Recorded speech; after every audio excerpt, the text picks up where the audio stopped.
Shalom, Bapak Ibu Saudara terkasih di dalam Tuhan, apa kabar? Pastinya luar biasa.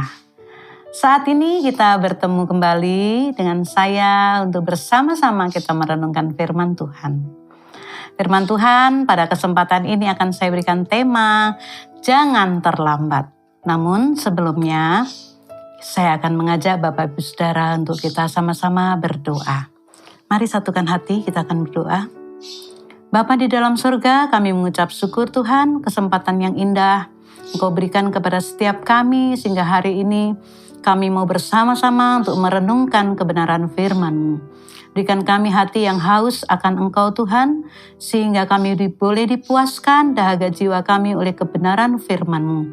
Hamba-Mu dengan segala keterbatasannya, Tuhan akan mengurapi, memakai lidah bibir hamba-Mu, agar dapat menyampaikan firman-Mu, dan firman-Mu menjadi berkat buat setiap kami yang mendengarnya.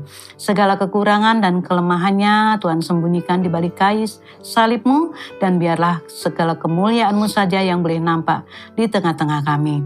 Kami mau sambut firman-Mu hanya di dalam nama Tuhan Yesus. Haleluya. Amin. Ya, firman Tuhan akan saya ambil dalam pembacaannya di Lukas 16 ayat 19 sampai 31. Demikian bunyi firman Tuhan. Orang kaya dan Lazarus yang miskin. Ada seorang kaya yang selalu berpakaian jubah ungu dan kain halus, dan setiap hari ia bersukaria dalam kemewahan. Dan ada seorang pengemis bernama Lazarus, badannya penuh dengan borok, berbaring dekat pintu rumah orang kaya itu, dan ingin menghilangkan laparnya dengan apa yang jatuh dari meja orang kaya itu. Malahan anjing-anjing datang dan menjilat boroknya. Kemudian matilah orang miskin itu lalu dibawa oleh malaikat-malaikat ke pangkuan Abraham. Orang kaya itu juga mati lalu dikubur. Dan sementara ia menderita sengsara di alam maut, ia memandang ke atas dan dari jauh dilihatnya Abraham dan Lazarus duduk di pangkuannya. Lalu ia berseru katanya, "Bapa Abraham, kasihanilah aku, suruhlah Lazarus supaya mencelupkan ujung jarinya ke dalam air dan menyejukkan lidahku, sebab aku sangat kesakitan dalam nyala api ini." Tetapi Abraham berkata, "Anak, ingatlah bahwa engkau telah menerima segala yang baik sewaktu hidupmu, sedangkan Lazarus segala yang buruk. Sekarang ia mendapat hiburan dan engkau sangat menderita. Selain daripada itu di antara kami dan engkau terbentang jurang yang tak terseberangi, supaya mereka yang mau pergi dari sini kepadamu ataupun mereka yang mau datang dari situ kepada kami tidak dapat menyeberang." Kata orang itu, "Kalau demikian aku minta kepadamu Bapa, supaya engkau menyuruh dia ke rumah ayahku, sebab masih ada 5 orang saudaraku, supaya ia memperingati mereka dengan sungguh-sungguh, agar mereka jangan masuk kelak ke dalam tempat penderitaan ini." Tetapi kata Abraham, "Ada pada mereka kesaksian Musa dan para nabi. Baiklah mereka mendengarkan kesaksian itu." Jawab orang itu, "Tidak Bapak Abraham, tetapi jika ada seorang yang datang dari antara orang mati kepada mereka, mereka akan bertobat." Kata Abraham kepadanya, "Jika mereka tidak mendengarkan kesaksian Musa dan para nabi, mereka tidak juga akan mau diyakinkan, sekalipun oleh seorang yang bangkit dari antara orang mati." Demikian pembacaan firman Tuhan. Berbahagialah orang yang mendengarkan firman Tuhan dan melakukan di dalam kehidupannya sehari-hari. Bapak Ibu Saudaraku yang terkasih, seperti yang saya tadi ungkapkan bahwa tema hari ini adalah jangan terlambat. Ya, terlambat adalah sesuatu yang identik dengan hal-hal yang merugikan. Misal, terlambat makan. Orang yang suka terlambat makan akan menyebabkan sakit mah. Betul ya Bapak Ibu Saudara? Banyak orang yang sibuk bekerja sampai lupa makan dan terlambat makan, sehingga menderita gangguan sakit mah. Kemudian misalnya terlambat naik pesawat. Wah, ini sangat merugikan banget.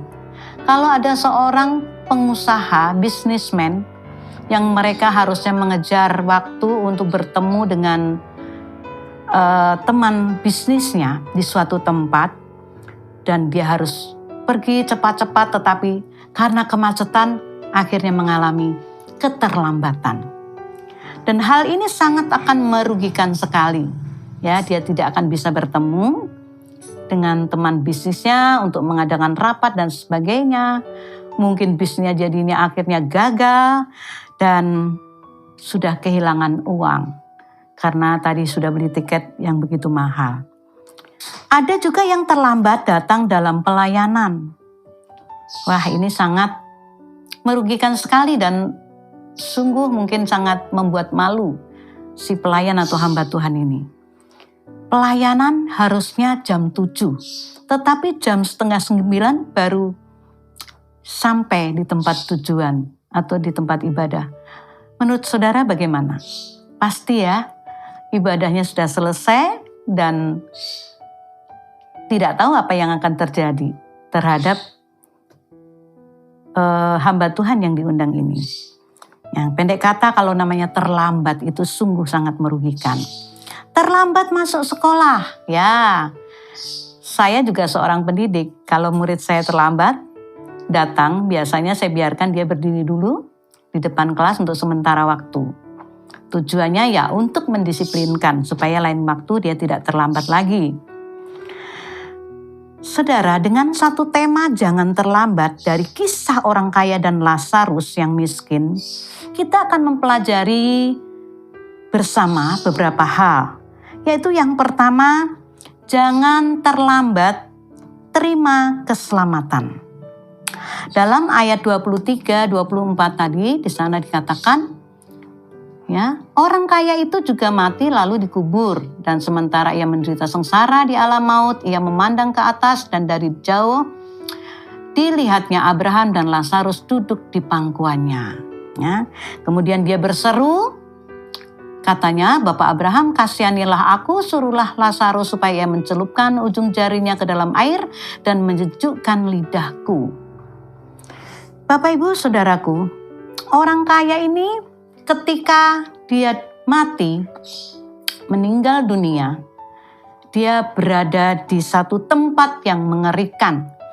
Satu tempat yang disebut adalah alam maut atau neraka. Jaminan keselamatan bisa didapatkan oleh seseorang sewaktu dia masih hidup, bukan ketika dia sudah mati. Makanya ketika dia berada di neraka dan dia melihat si Lazarus ada di surga, dia merasa kehausan karena panas nyala api neraka dan dia ingin setetes saja air dari ujung jari Lazarus, tetapi sudah tidak bisa.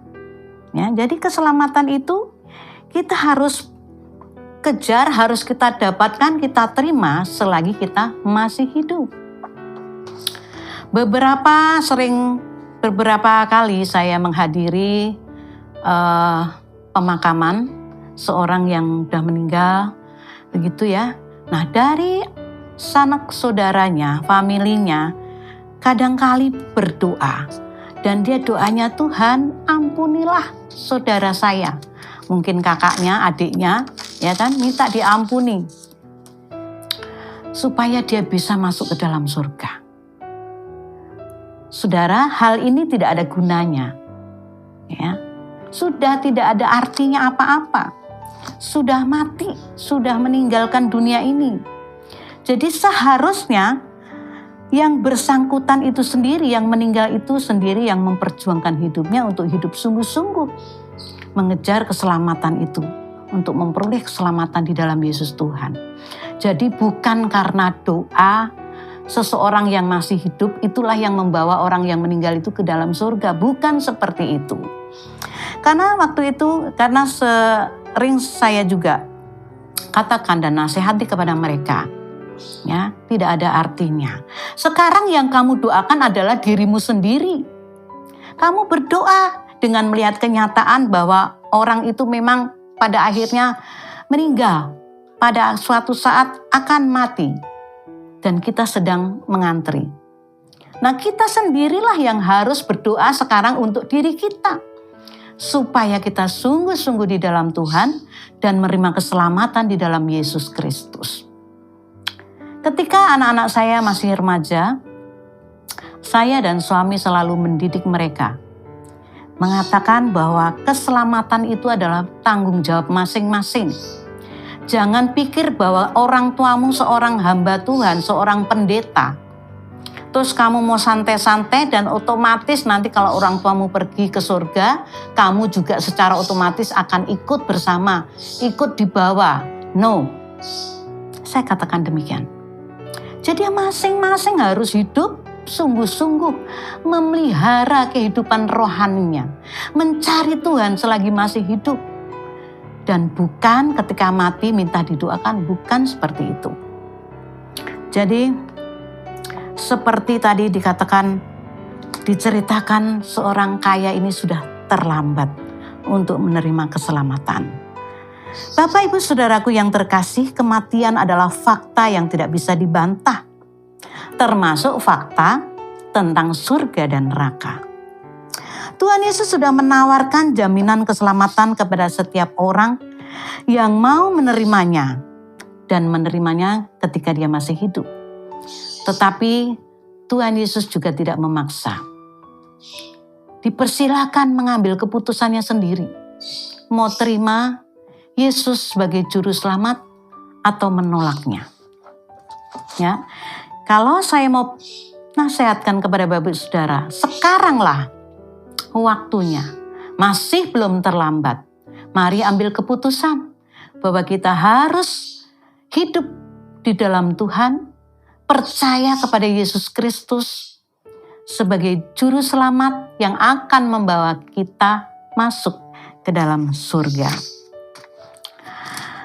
Di dalam Yohanes 14 ayat 6 Bapak Saudara, Tuhan Yesus katakan, "Akulah jalan dan kebenaran dan hidup. Tidak ada seorang pun yang datang kepada Bapa kalau tidak melalui aku." Ya, Bapak Ibu Saudara, ini ayat firman Tuhan, Tuhan Yesus sendiri yang katakan, "Akulah jalan kebenaran dan hidup. Tidak akan ada seorang pun bisa sampai ke dalam kerajaannya, di dalam surga yang mulia, kalau tidak melalui Dia." Jadi saya bisa katakan dengan bahasa saya bahwa Tuhan Yesus adalah tiket kita untuk bisa membawa kita masuk ke dalam surga. Jadi mari Bapak Saudara, jangan terlambat untuk menerima keselamatan yang Tuhan tawarkan. Kapan? Ya, saat sekarang ini, sebelum kita terlambat. Yang kedua, Bapak Saudara, bahasan saya adalah jangan terlambat berbuat baik. Di dalam ayat 25, Abraham mengatakan, "Anak, ingatlah bahwa engkau telah menerima segala yang baik sewaktu hidupmu, sedangkan Lazarus segala yang buruk. Sekarang ia mendapat hiburan dan engkau sangat menderita." Jelas sekali pernyataan dari Abraham. Dia nasihatin kepada orang kaya ini. Dia katakan, dan firman Tuhan ini tertulis, ada, itu juga sebetulnya nasihat buat orang-orang yang masih hidup sekarang ini. Supaya selama orang masih hidup, apalagi merasa diri kaya, jangan berpikir bahwa harta kekayaannya itu akan bisa menyelamatkan, akan bisa membawa dia masuk ke surga. Tidak, Bapak Saudara. Jadi saat inilah waktunya kita berbuat baik. Dulu orang kaya ini tidak peduli kepada Lazarus yang miskin. Tidak pernah memberi sesuatu padahal dia hidup berkelimpahan. Dia begitu pelit. Sampai-sampai Lazarus saja makan harus mengambil sisa-sisa yang ada di bawah mejanya, remah-remahnya. Sama dengan anjingnya yang makan juga yang jatuh dari meja si kaya ini. Bahkan tadi dikatakan anjing-anjingnya yang orang kaya ini sampai menjilatin boroknya Lazarus. Betapa menderitanya. Ya, Bapak Saudara. Jadi sekarang ini adalah waktunya kita mau berbuat baik. Karena ini juga perintah Tuhan, berbuat baik kepada sesama kita. Karena Tuhan katakan apa yang kamu lakukan kepada orang yang paling hina, ini sekalipun, itu engkau sudah melakukannya untuk aku.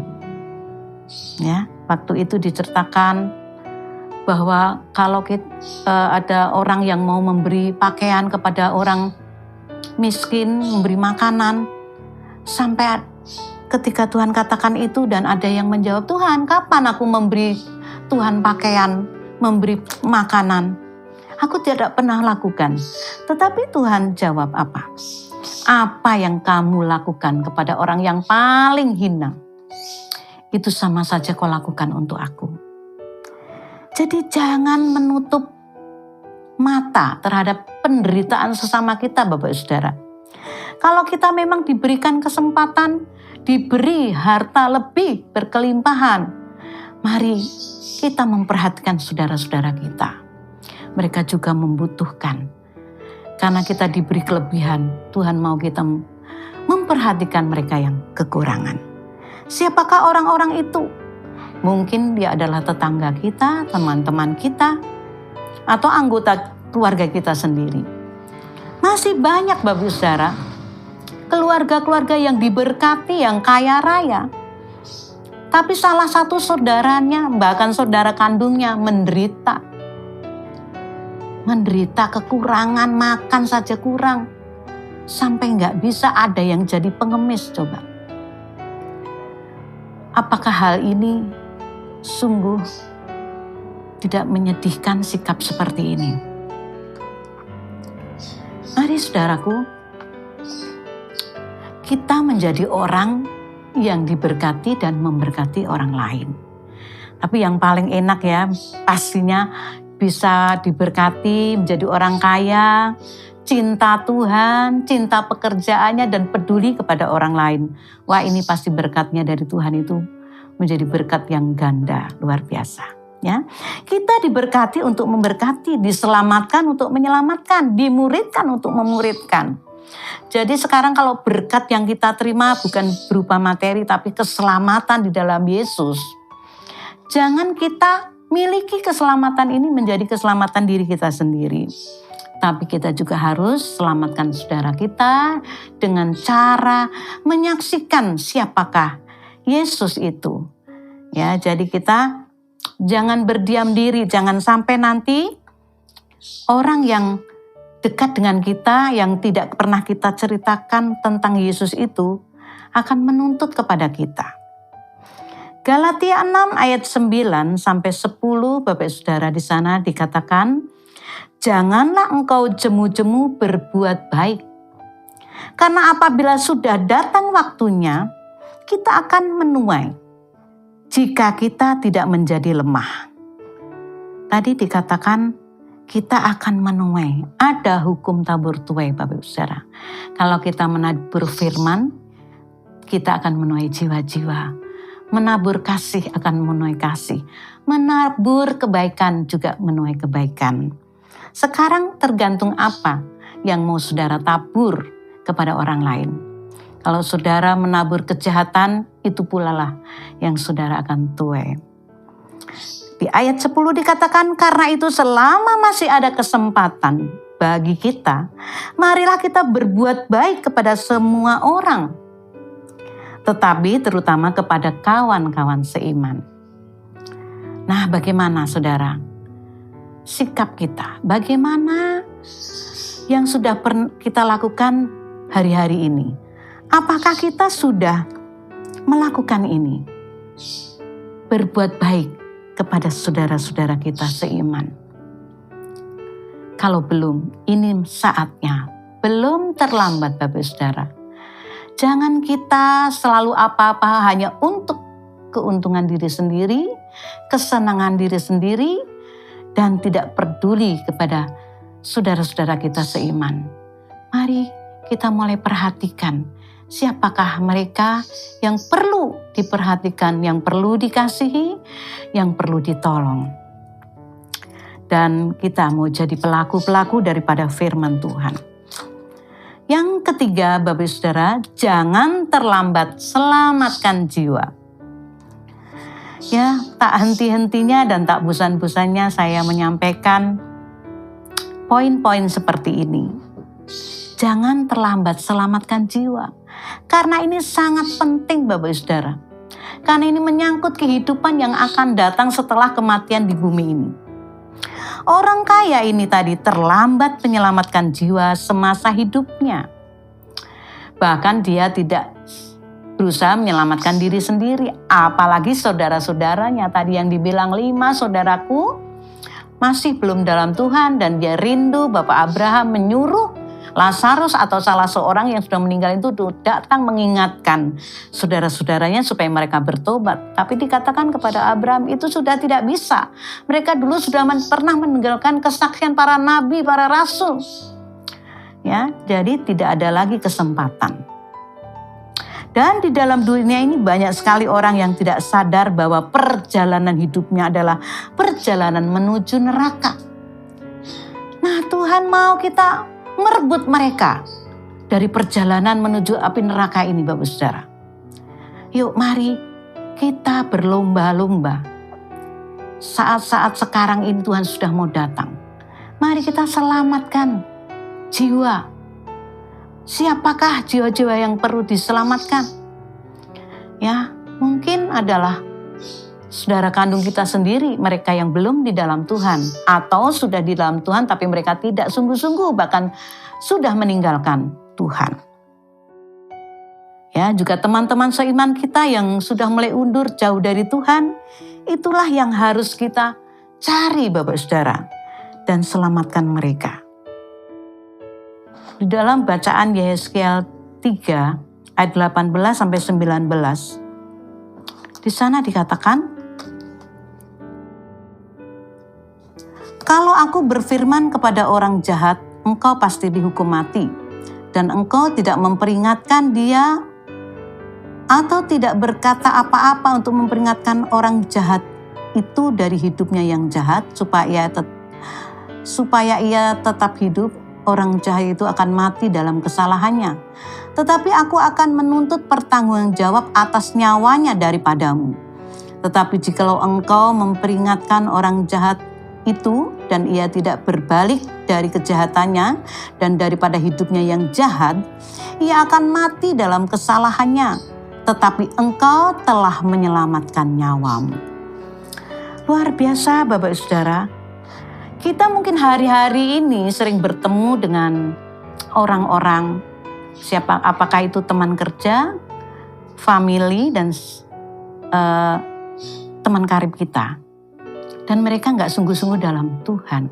Kalau kita tidak memberitakan tentang Injil, tentang keselamatan dalam Tuhan Yesus, nanti ketika dia mati, itu Tuhan akan menuntut pertanggungjawab dari kita. Tetapi kalau kita sudah memberitakan Injil, berusaha mengingatkan mereka, dan mereka tidak lakukan, kita sudah tidak menanggung apapun resikonya. Ya, jadi kita telah menyelamatkan nyawa kita sendiri, itu urusan mereka.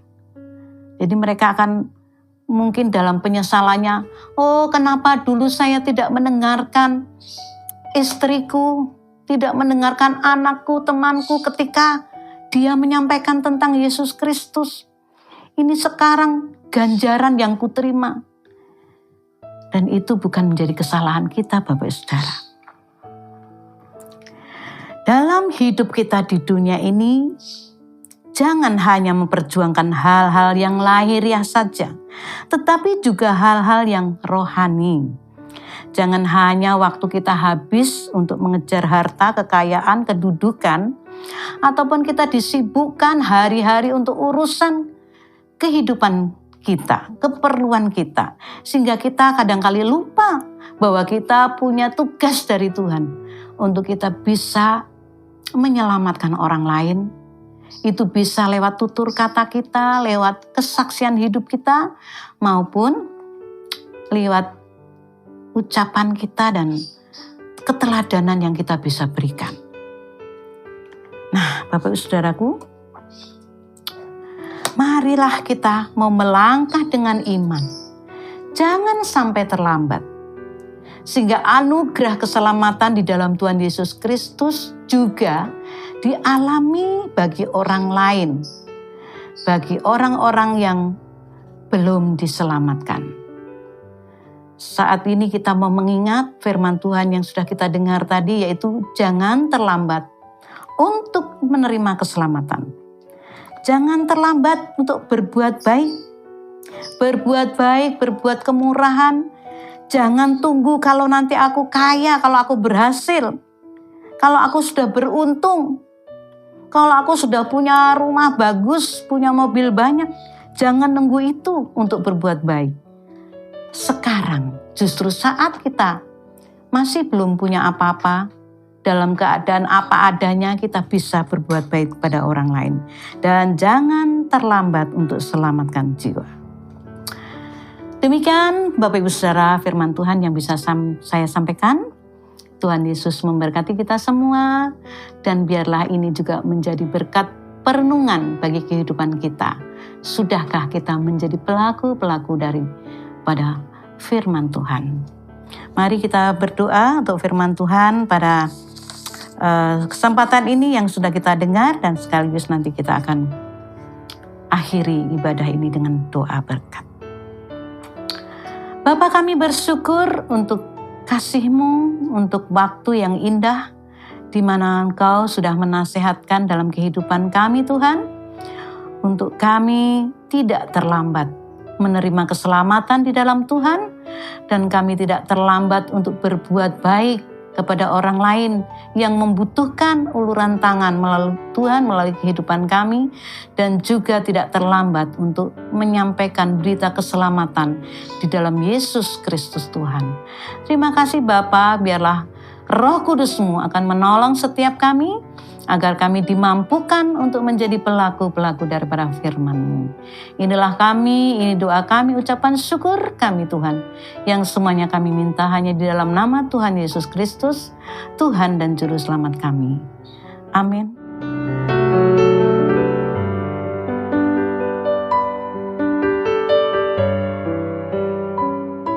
Mari kita mengangkat tangan kita Bapak Saudara untuk menerima berkat Tuhan. Kiranya Engkau memberkati kami berlimpah-limpah dan memperluas daerah kami. Kiranya tangan kanan-Mu menyertai kami dan menjauhkan kami dari malapetaka, sehingga kesakitan tidak menimpa diri kami. Damai sejahtera dari Bapa di surga, cinta kasih dari Tuhan Yesus Kristus, dengan persekutuan dengan Allah Roh Kudus, kiranya terus menghibur, menguatkan, memberkati kita saat ini sampai Maranatha, Tuhan Yesus datang kali kedua. Terima kasih Tuhan, haleluya, amin. Salam Mazmur ya, yes, maju terus.